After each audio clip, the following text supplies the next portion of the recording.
오늘 말씀은 마태복음 14장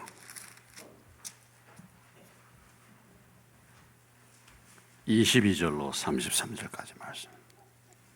22절로 33절. 마태복음 14장 22절로, 저희가 지금 수요 예배 때마다 지금 마태복음을 나가고 있습니다. 22절로 33절입니다. 예수께서 즉시 제자들을 재촉하사 자기가 무리를 보내는 동안에 배를 타고 앞서 건너편으로 가게 하시고,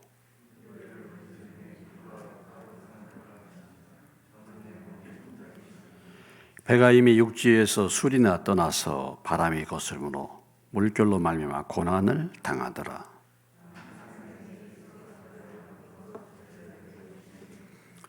제자들이 그가 바다 위로 걸어오심을 보고 놀라 유령이라 하며 무서워하여 소리 지르거늘,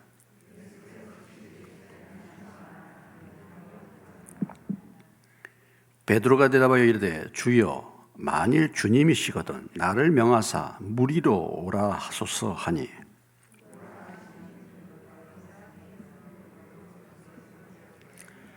바람을 보고 무서워 빠져가는지라 소리질러 이르되 주여 나를 구원하소서 하니,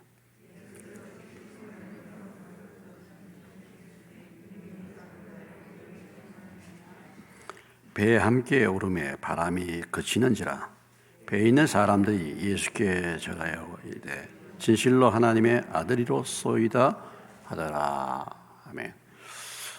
잠깐 기도하겠습니다. 하나님 아버지, 기록된 말씀을 통해서 하나님을 만나고 주님의 음성을 들을 수 있도록 저를 성령의 도구로 사용해 주시고, 말씀을 연구하고 준행하고 가르치기에 부족함이 없도록 저를 붙잡아 주시옵소서. 성령님께서 이 시간 들을 길을 주시고 귀를 열어주셔서 또 이 사건을 통해서 주의 음성을 듣고 우리의 삶 속에서 이 말씀을 따라서 구체적으로 행할 수 있는 믿음도 허락해 주시옵소서. 예수님의 이름으로 기도하옵나이다. 아멘. 우리가 잘 아는 예수님이 무리를 걸으신 그런 사건입니다. 이 사건은 누가복음에 기록되지 않고 마가복음과 요한복음에 기록이 되어 있습니다. 대개 보면은 마태, 마가, 누가 이 세 복음서에 많이 기록이 되어 있어요. 요한복음은 예외가 되는 경우가 많이 있습니다. 그런데 누가복음에 기록이 안 되어 있습니다. 자, 오늘 말씀을 보면은 예수님께서 22절로 23절까지 보시면 따로 또 역시 산에 가셔서 기도하시는 장면이 나오고 있습니다. 그리고 24절 이후에 배를 타고 가다가 풍랑을 만난 제자들에게 예수님이 무리를 걸으셔서 찾아오시고 그들을 풍랑에서 건져주시는 그런 참 놀라운 기적의 역사가 나타나 있습니다. 자, 먼저 22절로 23절까지, 24절까지 말씀을 다시 한번 보시겠습니다. 예수께서 즉시 제자들을 재촉하사 자기가 무리를 보내는 동안에 배를 타고 앞서 건너편으로 가게 하시고, 무리를 보내신 후에 기도하러 따로 산에 올라가시니라. 저물매 거기 혼자 계시더니 배가 이미 육지에서 술이나 떠나서 바람이 거스름으로 물결로 말미암아 고난을 당하더라 그랬습니다. 자, 예수님이 즉시 긴급하게 제자들을 재촉했다. 그죠? 재촉. 어떻게 하기 위해서 재촉했습니까? 배를 타고 건너편으로 보내기 위해서 제자들을 재촉을 했다. 자기가 무리를 보내는 동안에 제자들을 재촉을 해서 이 강 건너편으로 가도록 하시고, 그 다음에 기도하러 따로 산에 올라가셔서 거기서 기도하셨다, 이런 얘기죠. 자, 지금 왜 예수님께서 제자들을 즉시 재촉해서 배로 보내고 예수님이 또 무리들을 돌려보냅니까? 지금 어떤 사건이 일어났습니까? 그 앞에 어떤 사건이 일어났어요? 오병이어의 기적 사건이 일어났죠. 보리떡 5개 물고기 2마리로 5,000명, 남자만 5,000명이니까 거의 10,000명 이상을 먹이고 지금 12광주리가 남아있는 놀라운 기적을 행한 다음에 갑작스럽게 이 제자들을 재촉해가지고 보내고 무리들을 또 예수님이 따로 보내고 그리고 본인은 이제 산에 올라가셔서 기도를 하셨다 이런 얘기입니다. 우리가 이렇게 이런 일들이 벌어진 그 이유를 우리가 좀 알아야 되죠. 왜 그렇게 하셨는가? 자, 먼저 오병이어의 기적을 일으킬 때도 예수님이 따로 산에 가셔서 따로 빈들에 가셔서 이제 기도를 하셨죠. 따로 요한의 그 사건, 요한이 목베어 참수형을 당한 그 사건을 듣고서 예수님이 따로 이제 빈들에 가셨습니다. 그 목적을 우리가 보면 제자들도 좀 쉬게 하시고 예수님도 이제 그 충격적인 사건을 겪은 다음에 또 예수님도 쉼이 필요하고 예수님도 역시 기도가 필요했기 때문에 하나님 앞에 나아가서 하나님과 기도하는 시간이 필요했기 때문에 그랬었고 또 오늘 이 사건도 역시 마찬가지입니다. 사건도 역시 마찬가지인데 그 이유가 이 마태복음에 잘 안 나와 있는데 우리가 요한복음으로 가면은 그 이유가 잘 이제 알 수가 있어요. 요한복음 6장에 가보십니다. 그래서 우리가 이렇게 말씀을 서로 대조해 보는 것이 참 필요합니다.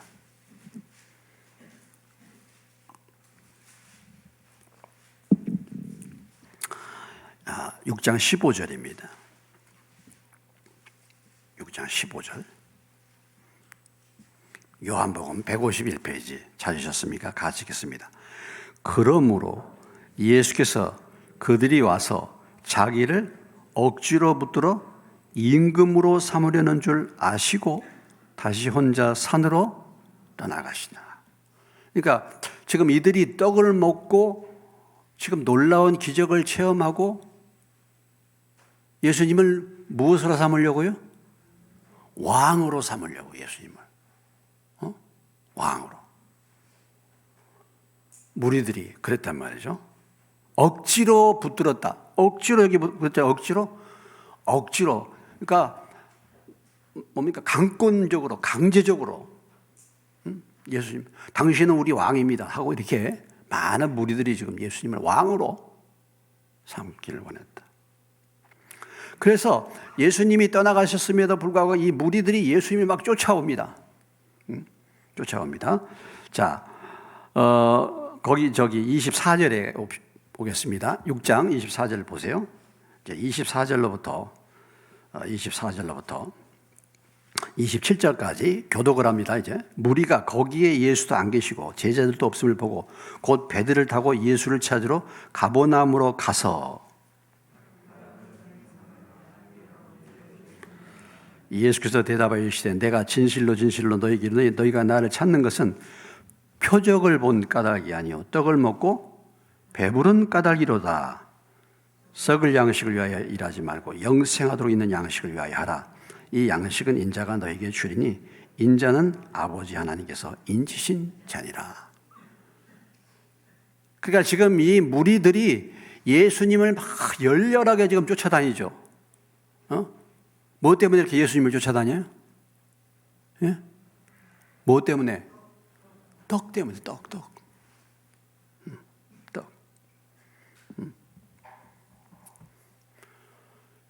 이 표적을 통해서 예수님이 하나님이 약속하신 메시아이기 때문에 그분을 내가 구주와 주님으로 믿고 이제 내 인생을 그분을 의지하며 살아야 되겠다. 이게 아니고 예수님이 표적을 보여주고 능력을 보여주셔서 가장 중요한 목적은 뭡니까? 예수님이 하나님이 보내신 그 메시아인 것을 증거하기를 원하시죠. 모든 기적의 목적은 사실 그거예요. 그런데 이들이 그런 것에는 관심이 없고 뭐에 관심이 있어요? 떡을 먹고 떡 문제 해결된 거야. 떡 문제. 떡 문제. 주님에 대한 믿음보다는 그들의 필요를 채우는 분. 그래서 지금 예수님을 뭘 지금 삼으려고 하는 겁니까? 왕으로. 야, 이분 따라가면 대단하겠구나. 이분 따라가면 먹는 문제 해결되겠구나. 이분 따라가면 내 인생의 문제가 해결되겠구나. 내 세상의 모든 필요가 채워지겠구나. 이분 따라가면 성공하겠구나. 해서 이분을 임금으로 삼는다면 나의 경제적인 문제를 다스려 주시는, 해결해 주시는 분.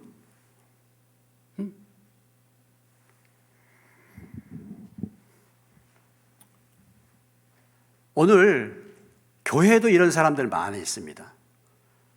교회도. 여러분, 예수님을 정치적인 메시아로 따라다니는 사람이 있어요, 또. 우리가 잘 알잖아요. 교회에서 막 정치 활동 막 하는 양반들. 아주 좌측으로 정치 활동, 예수님을 아주 좌측으로 정치 활동하는 사람도 많아요. 우측으로 정치 활동하는 사람이에요. 정치적인 메시아예요, 예수님이. 많은 교인들, 오늘날 교인들은 예수님을 뭐예요? 인생 내 문제 해결해 주는 분으로 따라다닌다니까요. 진정으로 그분이 나의 인생의, 내 삶의 주인이시고 나의 구원자시고 나의 주인으로서 그분을 믿고 섬기는 것이 아니라 그분이 해결해 주시는 문제, 이 떡, 내 문제 해결해 주실 분으로 예수 믿는 거예요. 그렇게 따라다니는 것입니다.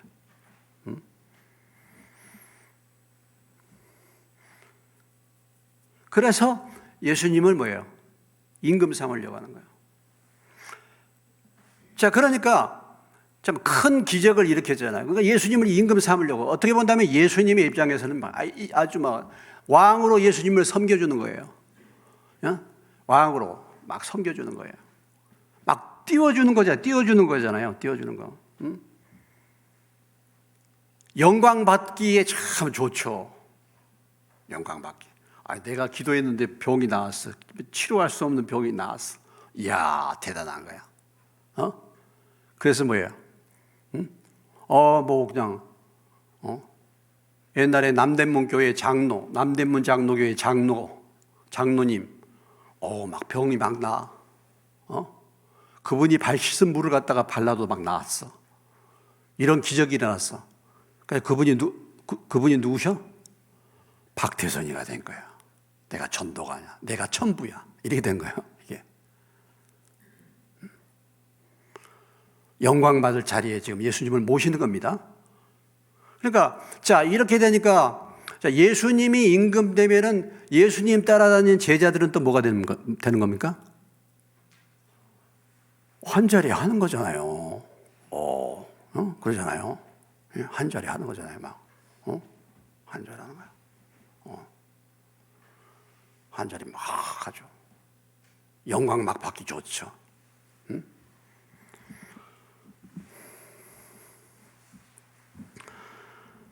그러니까 이런 때 이게 무슨 때냐면요, 위기의 때예요. 이런 게 이게 위기의 때예요. 이게 위험한 때예요. 좋은 때가 아닙니다. 자꾸 영광 받고 내가 막 자꾸 올라가고 조심해야 될 때예요. 정말 위험한 때입니다. 내가 잘 나가고 내가 직분도 막 올라가고 말이죠. 목에 이게 막 뻣뻣해지죠. 저는 영광장로교회라고 제자훈련 잘 하시는 목사님 계셔요. 그분이 저희 교회도 한번 오셨죠. 저하고 얘기하면서 자기야말로 정말 자기가 그렇게 철저하게 제자훈련을 시켰대요. 그래서 20년 동안을 제자훈련을 시키고 그때까지도 장로를 임명 안 했는데 이 정도면 되겠다고 장로로 임명했더니 그때부터는 목이 좀 굳어지더라고. 장로님들 목 이렇게 돌려보세요. 목이 굳어지더라고. 목이. 그렇게 훈련을 시켰는데도. 우리가요, 교회에서 내가 목사고 장로면 뭐 되는 줄 알아요. 내가 직분을 받으면 뭐가 되는 줄 알아요. 착각에 빠지기 쉽죠. 착각에 빠져. 목사면 다 구원받은 줄 알아. 구원받아야 될 목사들이 얼마나 많은지 아십니까? 착각. 어떤 자리에 있고 어떤 위치에 있으면, 잘 나가고 있으면 그때가 위험한 때라니까. 조심해야 될 때예요. 그때는 도망갈 때입니다. 거기서 영광 받을 때가 아니에요. 남들이 막 띄워주고 그러면 뭔가 자꾸 우리는 뭔가를 자꾸 이렇게 드러내려고, 뭔가 자꾸 이렇게 대접을 받으려고 하고 뭔가를 이렇게 하려고 하잖아요. 그때 위험한 때예요. 빨리 도망갈 때예요. 예수님이 빨리 제자들 도망시키잖아요. 자기도 가시고.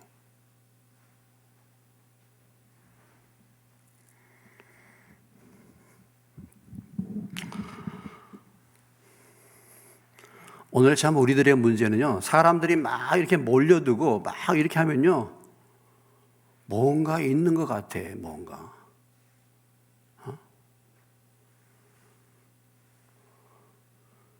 교회가 막 부흥되고 뭐가 막 하면 또 뭐가 있는 것 같잖아요.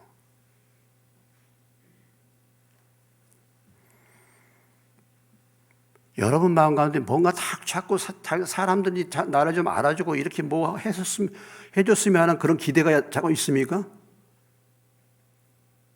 조심해야 돼요. 위험할 때요, 그게요.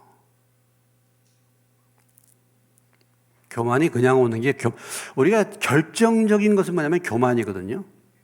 사람이 망하는 결정적인 것이 뭐냐면 교만입니다. 네? 교만이에요. 빨리 도망가야 돼. 네? 빨리 도망가야 돼. 그래서 제자들 보내는 겁니다. 제자들도. 네? 제자들. 우리가 어떤 사람은 그래요. 큰 교회, 아주 소문난 교회 있잖아요. 아유, 막 그게 큰 교회야. 아주 목사님도 설교도 잘하고 큰 교회야. 그럼 그 큰 교회를 다니면 자기도 믿음이 좋은 줄 알아요. 이렇게 착각하는 사람도 많이 있어요. 전혀 그렇지 않을 수 있습니다.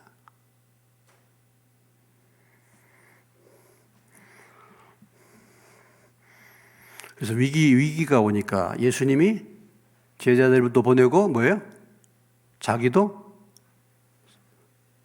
산에 올라가는 겁니다. 산에.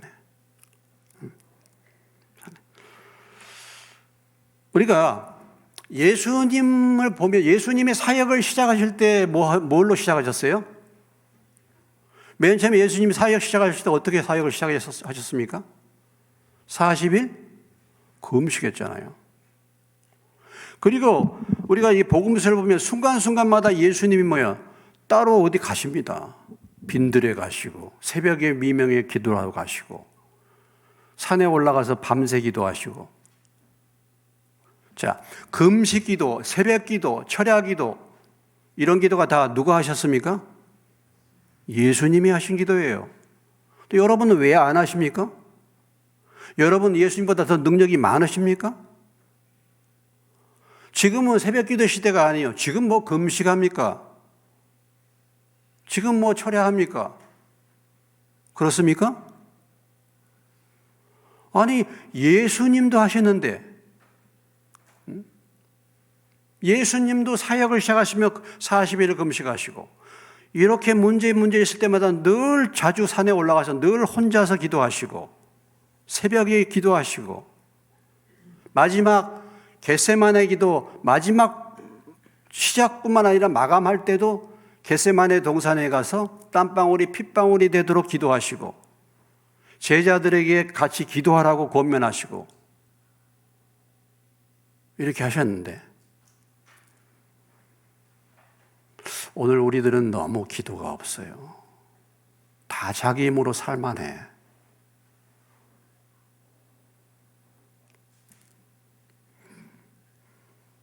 우리가 어떤 직분을 받고 어떤 봉사를 한다. 기본이 기도 생활부터 똑바로 해야 됩니다. 사실은요.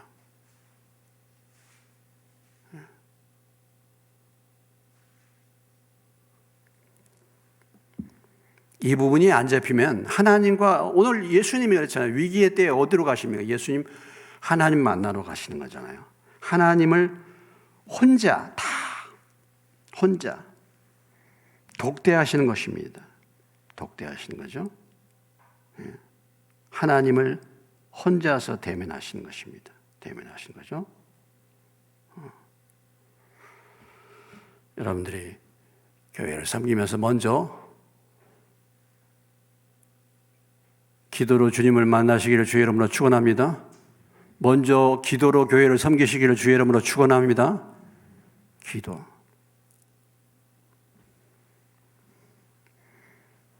교회에 뭐 직분자가 됐다, 뭐 교회에 무슨 봉사자가 됐다, 그 기도하라는 얘기예요. 사실은요, 다른 게 아니고. 내 힘으로 그 감당할 수 있겠습니까? 그게 됩니까? 안 돼요. 우리가 바쁠수록 뭐예요? 기도가 필요해요. 특별히 어떤 중요한 일들을 결정할 때, 이럴 때는 반드시 기도해야 돼요. 뭐 결혼을 생각한다든지, 어떤 직업을 갖는다든지, 어떤 새로운 곳으로 인도를 받아서 간다든지, 이런 일을 할 때는 반드시 기도가 필요합니다. 주님을 만나는 기도가 필요해요. 그런 거 없이 자꾸 내 머리만 굴려가지고 내 생각이 앞서고, 아직 뭔가 잡히지 않았어요. 아직.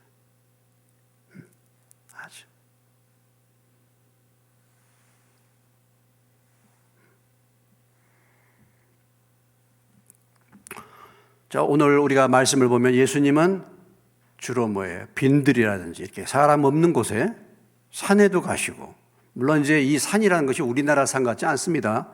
유대의 산은 광야가 많죠. 그런데 아무튼 골방을 가진 거잖아요. 골방. 장소를 마련했잖아요. 방해받지 않도록. 우리가 신앙생활 하려면 반드시 그런 장소가 필요하고 그런 시간이 필요해요.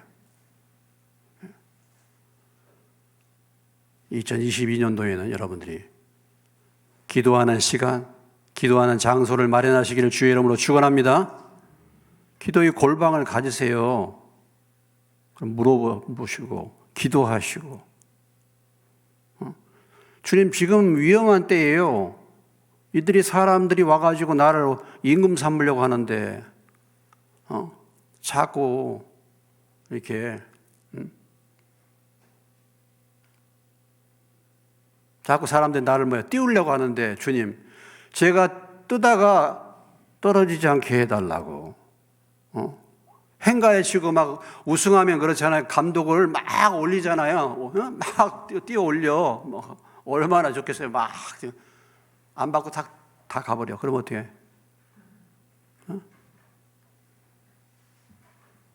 떨어져서 뼈가 부러든지 뭐 하지. 행가리 쳐줄 때 조심해야 돼요. 행가리 쳐줄 때. 예수님도 이런 위기를 아시고 이렇게 하셨는데, 우리는요, 정말 말할 필요가 없어요, 우리는. 우리는 말할 필요가 없어요.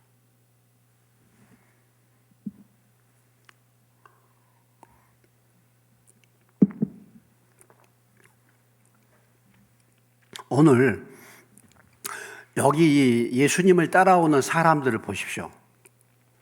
이 무리들을 한번 보십시오.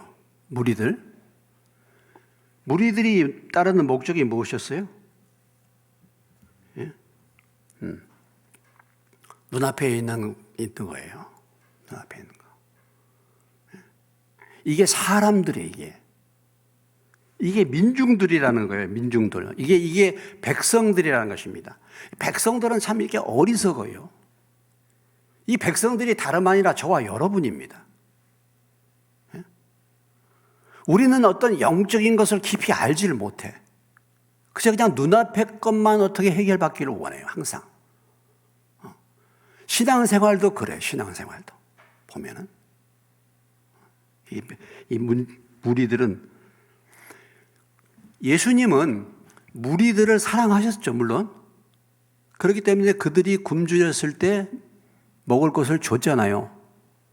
그렇지만은 이 무리들의 원대로 하지 않으셨어요, 절대로. 그래서 오늘 예수님께서 무리들을 어떻게 했어요, 지금? 예? 보내버렸잖아요. 보내버렸어요. 이렇게 많은 무리가 오니까 얼마나 좋아. 할렐루야. 교인들이 막 몰려오네. 이렇게 사람들이 많이 모이네. 자꾸 많이 모이고 너무 좋아. 그게 아니라 예수님은 지금 보내버려, 무리를. 무리들이 무엇을 원하는지 예수님이 아셨기 때문에 그런 거예요. 진짜 주님을 따르지 않고 주님으로 말미암아 어떤 것을 얻고자 하는 그런 사람들은 보내버려. 숫자를 모으는 게 아니에요. 예수님의 가장 중요한 관심은 제자들을 훈련시키는 거예요, 사실은요. 제자들을. 나중에 무리들은 다 갔잖아. 무리들은 따르다가 나중에 예수님이 십자가에 못 박아라고 했잖아, 또 결국은. 무리들은 기대를 안 했어, 무리들.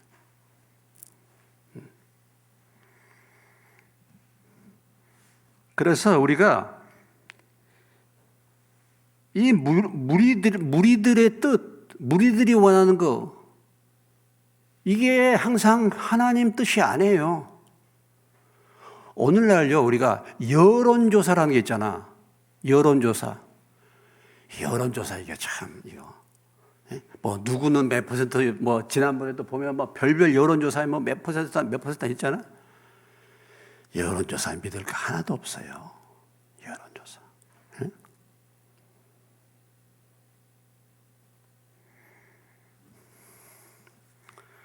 요즘 세상은 이 무리들 어리석은 인생들을, 어리석은 국민들을 자꾸 충동시켜가지고 자기의 어떤 목적을 달성하기 위해서 그들을 끌어가 여론을 끌고 가는 거예요. 요즘의 정치 지도자들을 가만히 보면.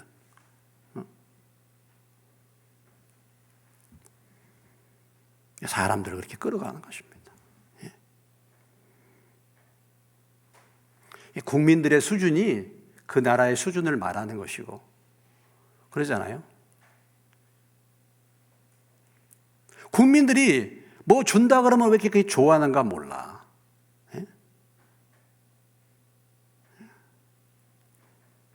뭐 준다 그러면 그렇게 좋아해. 다시 한번 얘기합시다. 다시 한번 따라합시다. 세상에 공짜는 없다. 공짜는 없어요. 그거 다 내 빚이야. 내 자식들 빚이 돼요. 국민들의 수준이 그러기 때문에 그렇게 하는 거야, 다.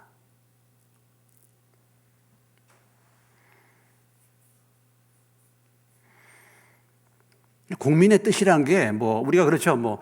우리가 정치 잘하려면 야당의 뜻도 아니고 이제 여당의 뜻도 아니고 이제 국민 뜻 따라서 한다는데, 국민 뜻이란 게 꼭 바른 것이냐? 그런 것도 아니에요. 그런 것도 아니에요. 오늘 말이죠. 이 세상에 한 가지 모순점이 뭐냐면, 민주주의라는 것이 다수결 원리야, 또. 다수결. 다수가 다 좋은 건 아닙니다. 다수가. 늘 우리가 신앙생활 하면서 우리가 기억해야 할 것은, 우리는 뭐예요? 우리는 민주주의가 아니라 무슨 주의예요? 우리는 신주주의. 따라서 합시다. 신주주의. 우리는 하나님 뜻 따라가는 것이지 사람들 뜻 따라가는 게 아니에요. 늘 얘기했잖아. 이스라엘 백성들이 애굽에 와가지고 다 광야에 나와가지고 다 어디로 가자 그랬어요? 애굽으로 다시 돌아가자. 이게 다수결이야. 광야를 계속 가면서 그들이 계속 국민들이 주장하는 거, 백성들이 주장하는 것은 여긴 못 살겠다 이거야. 왜 우리를 불렀냐 이거야. 늘 모세를 원망하면서 어디를 가기를 원했어요? 애굽으로 가기를 원했어요. 이게 민주주의야. 이게 다수결이야. 투표했더라면 반드시 애굽으로 다시 돌아가야 돼. 오직 누구 뜻만이 광야를 가는 거예요? 하나님의 뜻만이 가는 거잖아요. 그리고 그 뜻을 붙들고 간 사람이 몇 명이었습니까? 결국은 두 사람이었잖아요. 여호수아와 칼렙이었잖아. 그러니까 절대 다수가 아니에요. 다수가. 소수야.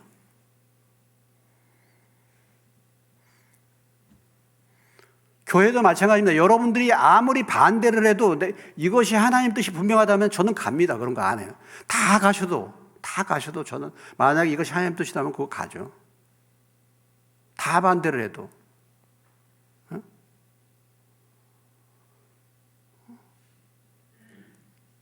근데 아무리 제가 이렇게 해도 하나님 뜻이 여러분들이 찬성하는 것이라면 거기로 가야죠. 제가 고집 피우지 말고. 저는 그렇게 하고 싶어도. 우리는 신주주의예요. 신주주의.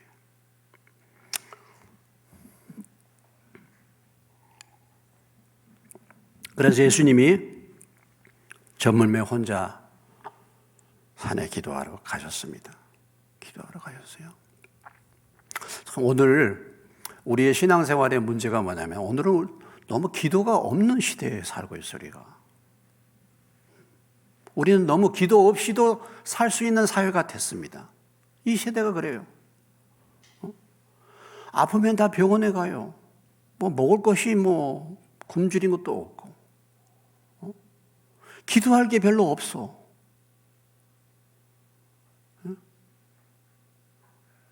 기도할 게 별로 없어요.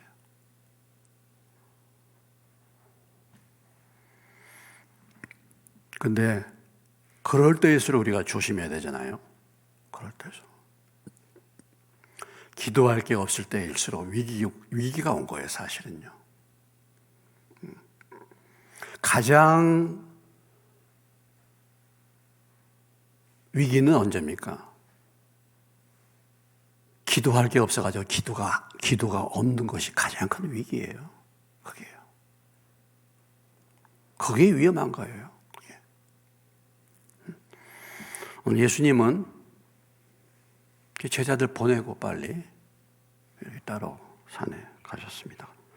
그런 의미에서 그런 거예요. 수많은 청중의 소리가 들려. 왕이시여, 우리의 왕이시여, 당신이 임금이십니다. 막 이렇게 청중들이 환영하는 인기의 함성 소리가 막 들리는 거예요. 도망가셔야 됩니다. 도망가야 돼요. 빨리 도망가요.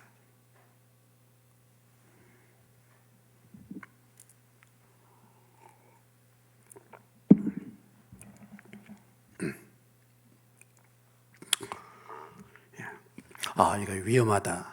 이거 아셔야 돼. 누가 뭐라 그러면 위험하다.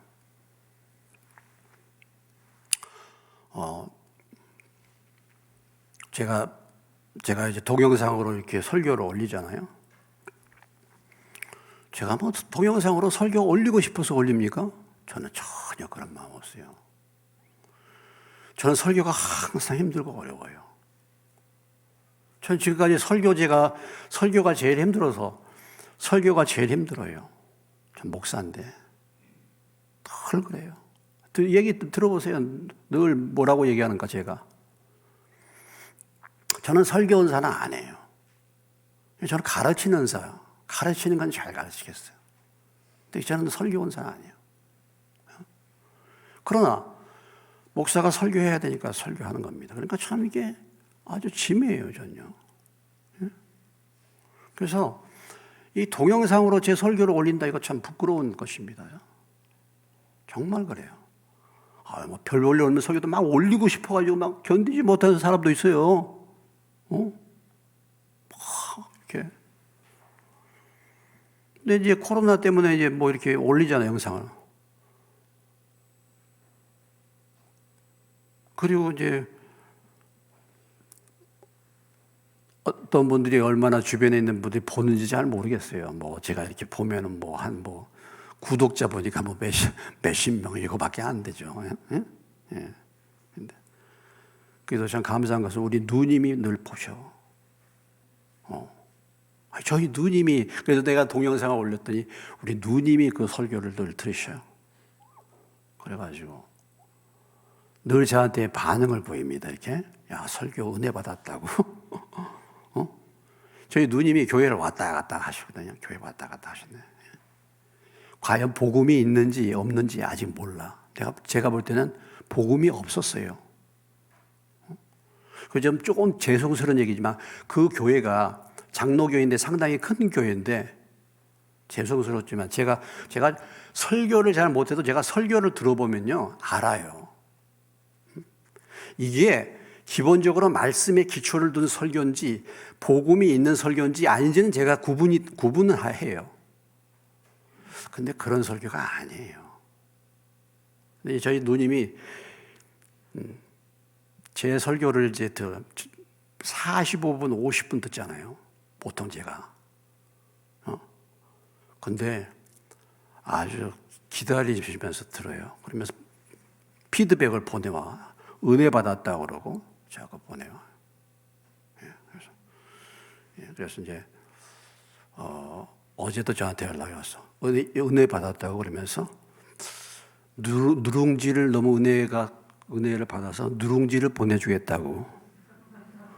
또 가난한 살림에 또 누룽지 먹게 생겼네. 그래서 또 하루 또 끼니를 이어가잖아요.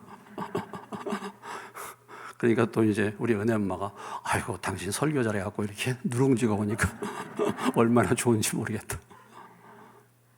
네. 근데 뭐 지루하지도 않고 말씀의 은혜가 된다. 말씀에 이런 막연한 것이 아니라 말씀에 뭐 감사하죠. 지난 지방회 때도 제가 설교했을 때 제가 얘기했죠. 저기 세종에 있는 예수비전교회 김도영 목사님이 저한테 이게 문자를 보내가지고 지방에 와가지고 이렇게 하나님의 음성을 들었다고 저한테 이렇게 목사가 목사 설교 은혜 받기가 어렵거든요. 저한테 이렇게 문자를 보냈어요.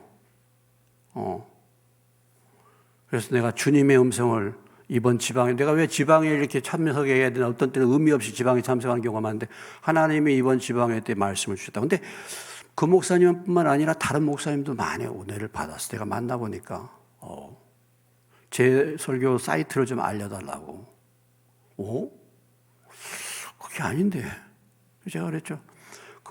세종에 있는 김도영 목사님은 서강대학을 나오고 미국의 그 서든 베프티스트 신학대학원을 졸업했습니다. 미국에 가서 그런 분이에요.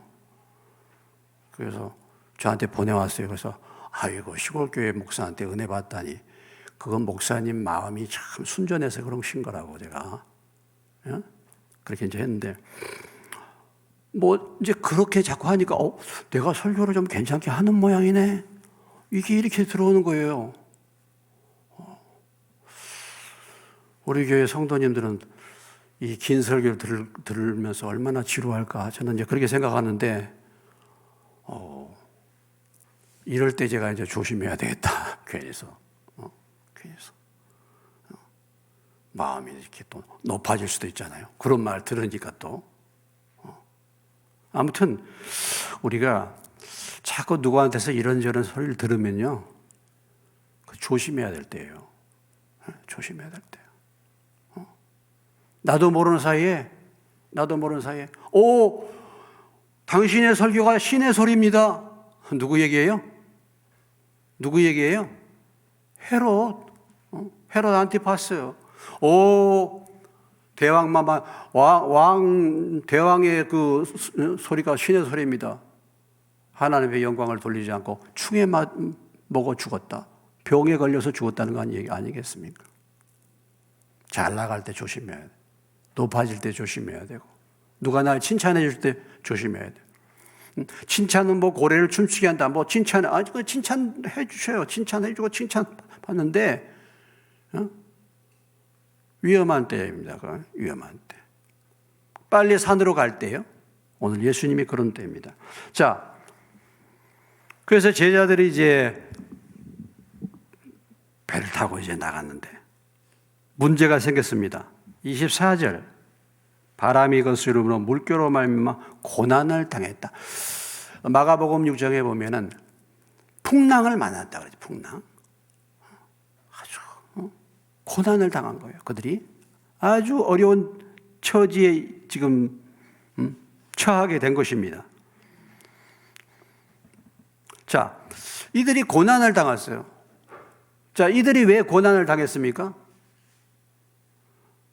지금 이들이 배를 타고 갈릴리로 나간 이유는 무엇입니까? 누가 이들을 보냈습니까? 그들이 배 타고 가고 싶어서 갔습니까? 누가 보냈어요? 예수님이 보냈잖아요. 예수님이 보냈는데 풍랑을 만나는 거야. 그럼 우리가 이럴 수 있죠. 아유, 우리가 가가지고 어려움을 당하면은 그건 내 잘못이나 되지. 아, 예수님이 우리를 보내놓고 이렇게 풍랑 가운데로 보내? 원망스럽단 말이죠. 그렇게 아니겠습니까? 근데 주님이 보내셨어. 주님의 뜻대로 가는 길이 고난이 있어. 이것을 보여주는 거예요. 주님이 보내셔서 갔는데 그 길이 십자가의 길이야. 고난이 있는 거예요. 고난. 그런데 문제는 뭐냐면 주님이 보내신 길에 고난이 있지만 주님의 뜻을 따라서 가는 길은 고난에서 반드시 승리하게 될 줄로 믿습니다. 이거예요, 차이가. 반드시 그 고난에서 누구의 도움을 받게 돼요? 주님의 도움을 받게 돼. 주님이 오셔요. 여기 밤사경이란 말은 저녁을 4개의 시간으로 그 당시에는 구분을 했습니다. 1경은 6시예요. 2경은 9시야. 3경은 12시고 4경은 몇 시예요?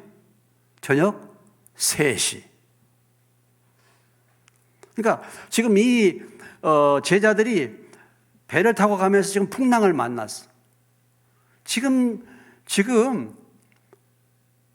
굉장히 오랜 시간이 풍랑과 싸운 거예요. 이들은 어부잖아요. 어부기 때문에 지금 이 배를 젓고 이 갈릴리 강가에서 지금 뼈가 굳은 사람들인데 자기들의 힘으로 잘 이 문제를 해결할 수 있을 것 같아. 그런데 그게 아니에요. 그래서 정말 바람과 풍랑과 싸우면서 지금 저녁 3시가 된 거예요. 그들이 기진맥진했어요. 그때 주님이 오셨다 이거죠. 그래서 주님은 꼭 우리가 정말 절망의 때, 우리가 포기하고 싶을 때, 그때 주님이 오셔요. 우리가 탈진했을 때 오셔, 주님이. 그때 찾아오셔. 그러나 그들을 그냥 버려두시지 않습니다. 버려주셔요. 참 이게 연단이에요, 연단. 저도 이렇게 건축하면서 보세요. 건축하면서 진짜 정말 어쩔 수 없어. 어떻게 할 수가 없게끔 상황이 된 거야. 부도는 나고 어떻게 그렇게 있는 돈은 다 떨어지고 어디 빌릴 데는 없고 그런데 그냥 IMF가 찾아오고 정말 어떻게 할 수 없어. 완전히 지금 포기야. 이럴 때 주님이 찾아오시는 거예요. 진짜 포기했죠. 완전히 다 포기했죠. 아유, 주님, 이제 뭘 할 수 있겠습니까? 그럴 때 주님이 찾아오시는 겁니다. 왜? 그래도 주님 뜻대로 살려고 했기 때문에 그런 거예요.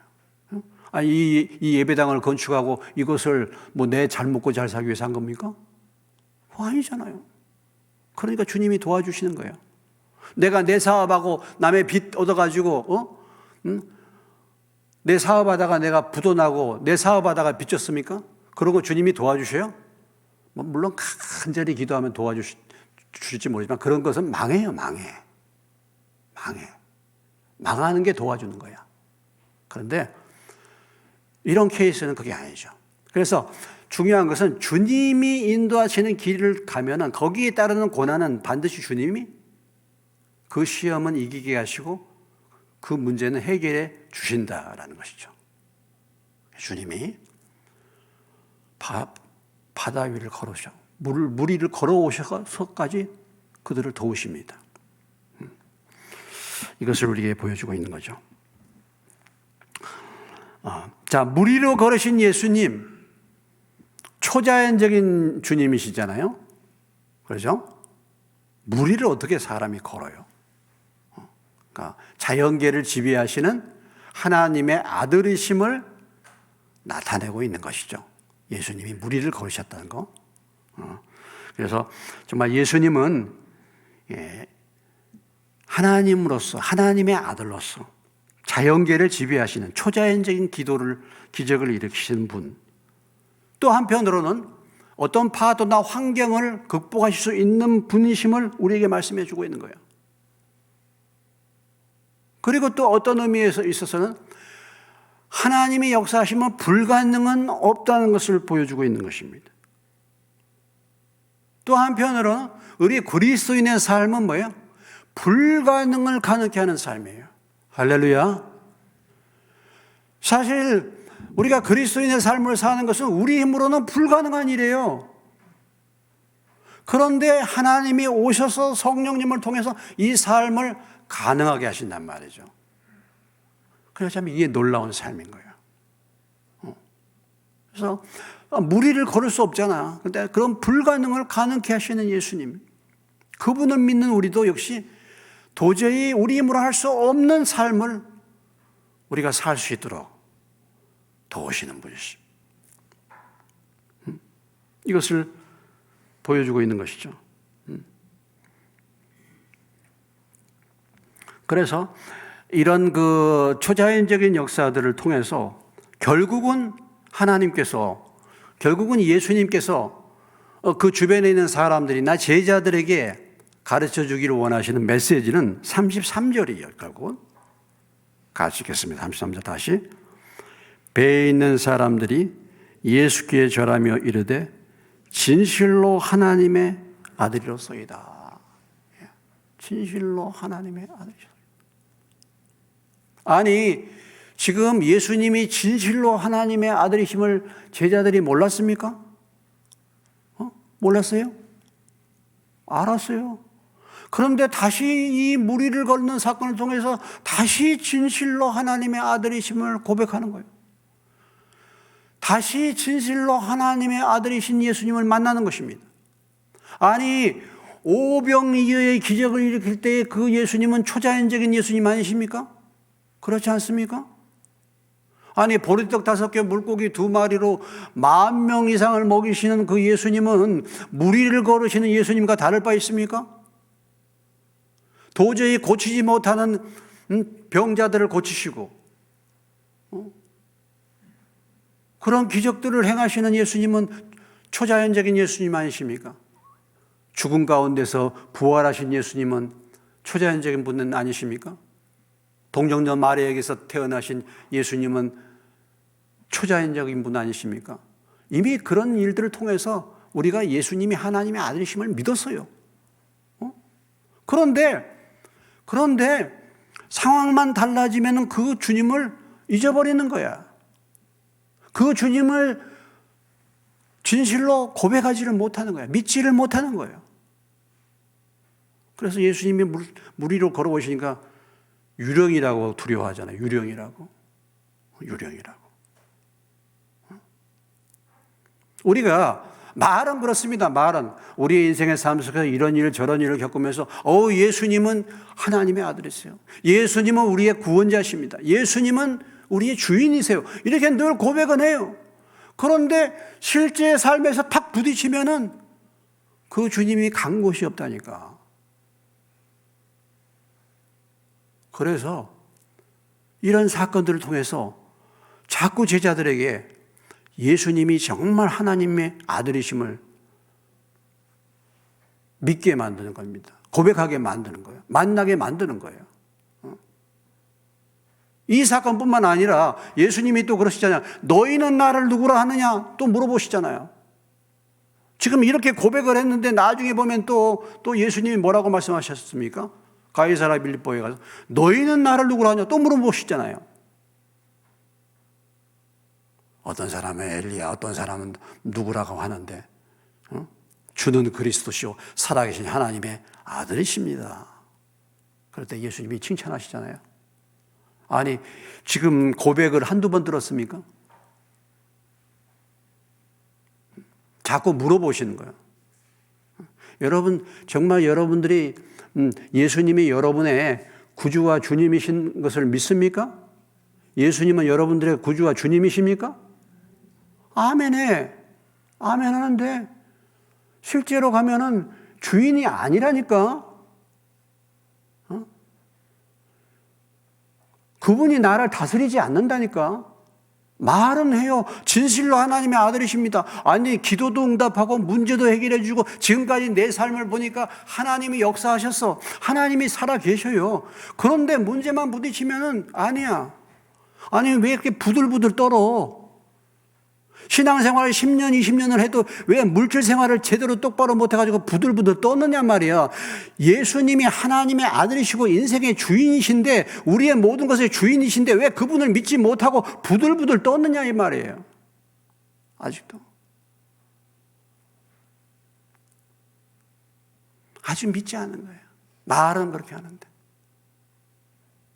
오늘 이것을 나타내 보여주시는 거죠. 그래서 예수님이 지금 물 위에 나타나셔서 그들을 건지시면서 진실로 하나님의 아들이십니다 라고 고백을 받고 그것을 보여주는 것입니다. 자, 이 사건 때 물 위로 걸어오실 때 여기 베드로가 나타납니다. 베드로의 믿음이죠. 자, 베드로 28절에 베드로가 대답하여 이르되 주여 만일 주님이시거든 나를 명하사 물 위로 오라 하소서 하니 오라 하시니 베드로가 배에서 내려 물 위에 걸어서 예수께로 가되 바람을 보고 무서워 빠져 가는지라 소리 질러 이르다 주여 나를 구원하소서. 예수께서 즉시 손을 내밀어 그를 붙잡으시며 이르시되 믿음이 작은 자여 왜 의심하였느냐 하시고 배에 함께 오르매 바람이 그쳤다. 예수님이 물 위로 걸어온 사건에 여기 이제 베드로의 반응이 나옵니다. 베드로가 나오죠. 만약에 주님이시면 저더러 오라 하십시오. 오라 하십시오. 나를 명하사 물 위로 오라 하소서. 그러니까 오라 하니까 베드로가 가잖아요. 여러분, 베드로를 향하여 예수님이 뭐라고 말씀하셨습니까? 베드로가 물속에 빠져들어가는 걸 보고 예수님이 뭐라고 말씀하셨어요? 예? 믿음이 작은 자여 왜 의심하였느냐 그랬습니다. 예수님이 베드로 향한 믿음이 작은 자라고 했죠? 의심했냐고 하셨습니다. 그런데 여러분, 베드로가 믿음이 작은 자입니까? 베드로와 같은 믿음의 사람이 있습니까? 여기 그렇게 반응 보이는 사람이 있어요? 여러분, 예수님의 제자들 가운데 물 위를 걸어본 사람이 있습니까? 오늘 이 지구상의 많은 크리스천들 가운데 과연 물 위를 한 번이라도 걸어본 사람이 있을까요? 없죠. 그런데 누구는 걸었어요? 누구는 걸었어요? 베드로는 걸었어요. 대단한 믿음이죠. 근데 예수님은 이 베드로를 보고 믿음이 작은 자라고 해요. 우리는 믿음이 거의 없는 수준이죠, 그러면. 참, 베드로는 보면, 베드로는 독특한 사람이죠. 베드로는 굉장히 용감한 사람이죠. 베드로는 굉장히 단순한 사람입니다. 베드로가 항상 앞장서잖아요. 뭐든지 질러놓고 보잖아요. 저는 주님을 따릅니다. 다 버릴지라도 저는 주님을 따라갑니다. 때로는 이런 것이 필요하죠. 돈키호테식의 믿음이죠. 그러나 그는 진정으로 그렇게 말한 것입니다. 그러니까 오라 하니까 그 말씀을 믿고 물 위를 걸은 거죠. 그런데 문제가 무엇이었습니까? 문제가 무엇이었어요? 바람을 보고 무서워 빠져 들어갔다. 그랬죠. 바람을 보고. 여기에서 우리에게 중요한 교훈을 주고 있습니다. 자, 베드로가 지금 베드로가 무리를 걷는 믿음은 무엇 때문에 걸었습니까? 오라는 주님의 말씀. 주님을 바라보고 오라는 말씀을 바라봤을 때는 그가 걸었잖아요. 그런데 무엇을 보고? 바람을 보니까 빠져들어간 거죠. 이것이 우리의 인생의 삶 속에서 우리가 무리를 걷지 못하고 물속에 빠져서 헤매는 삶을 사는 가장 근본적인 원인이죠. 오늘 우리가 인생을 살면서 주님이 우리에게 말씀하신 그 말씀과 주님을 붙들고 살면은 풍랑 가운데서도 물이라도 걷게 될 줄로 믿으시기 바랍니다. 우리는 그걸 걸어요. 그런데 문제가 무엇입니까? 풍랑을 보는 거예요. 바람을 꼭 보는 거예요. 바람. 말씀을 보지를 않는 거예요. 주님을 보지를 않고 풍랑을 보는, 환경을 보는 거예요. 나의 상태를 보는 거예요. 그래서 빠지는 것입니다. 이것이 문제예요.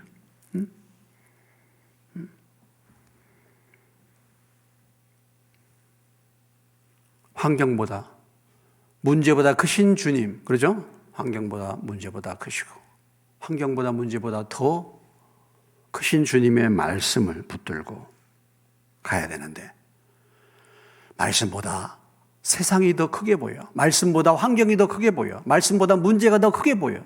그 말씀을 놓치는 거예요. 말씀을 포기하는 거예요. 중도 포기하는 것입니다. 그래서 물에 빠져들어가는 거예요. 꼭 보면 그래요.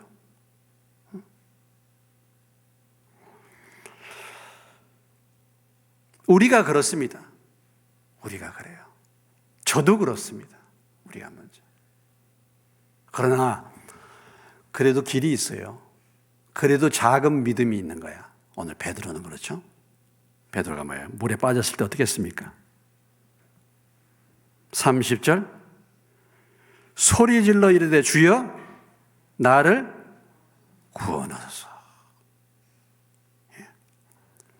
우리는 다 보면 환경이 크게 보여. 그래서 내가 물에 빠져.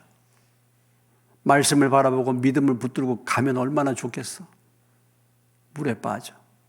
물에 빠졌습니까? 그래도 귀에는 있어요.